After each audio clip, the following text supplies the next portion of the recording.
بسم الله الرحمن الرحيم الحمد لله رب العالمين والصلاة والسلام على إمام المرسلين وخاتم النبيين سيدنا حبيبنا محمد بن عبد الله وعلى آله وصحبه ومن والاه ودعا بدعوته إلى يوم الدين وبعد السلام عليكم ورحمة الله وبركاته. Notre hadith de ce jour a été rapporté par Abu Huraira et donc voici le contenu du hadith. عن أبي هريرة رضي الله عنه أن النبي صلى الله عليه وسلم قال لا تصحب الملائكة رفقة فيها كلب أو جرس رواه مسلم. Notre hadith du jour a été rapporté par les grands compagnons du prophète sallallahu alayhi wa sallam, Abu Huraira, dont son vrai nom est Abdurrahman bin Sakhr al-Dawsi, qu'Allah subhanahu wa ta'ala l'agrée, ainsi que tous les autres compagnons du prophète sallallahu alayhi wa sallam. En disant ceci, le prophète sallallahu alayhi wa sallam a dit La tashabul malaikatu rufqatan fiha kalbun aw jaras.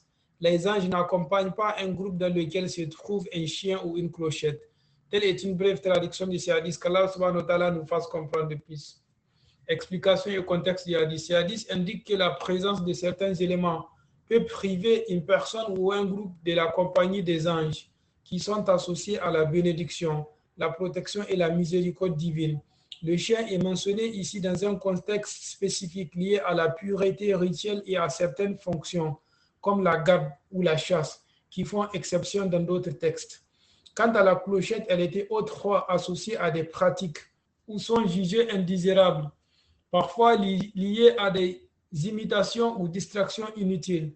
Ainsi, le hadith enseigne aux croyants de veiller à maintenir un environnement propice à la spiritualité et à la présence des anges, en évitant ce qui pourrait les en éloigner. Qu'Allah subhanahu wa ta'ala nous fasse comprendre de plus. Je prie notre Seigneur qu'il nous mette ainsi parmi ses meilleurs serviteurs qui écoutent les paroles et travaillent avec les meilleurs d'entre elles. Là où nous avons dit juste et correct, qu'il nous l'agrée, et là où nous avons fait erreur, qu'il nous les pardonne. Je prie également à notre Seigneur qu'il puisse pardonner à tous nos morts musulmans, qu'il leur fasse miséricorde, et nous qui sommes encore en vie, qu'il nous fasse vivre une vie pieuse, qu'il nous fasse mourir en pleine foi, qu'il ne nous tienne pas rigueur, et que la mort nous soit un repos total. Les musulmans qui éprouvent des difficultés de la vie, à savoir la dette, les soucis, le chagrin, la pauvreté, la maladie, etc., qu'Allah subhanahu wa ta'ala leur vienne en aide, car c'est à lui qu'appartient la solution à tous les problèmes. Je prie enfin notre Seigneur, le très haut, le très miséricordieux, de nous faire demeurer sur la sunna de notre très cher prophète sallallahu alayhi wa sallam, qui nous préserve de l'hérésie, c'est-à-dire la bid'a, et qu'il exauce tous nos vœux d'ici-bas et de l'au-delà de la facilité.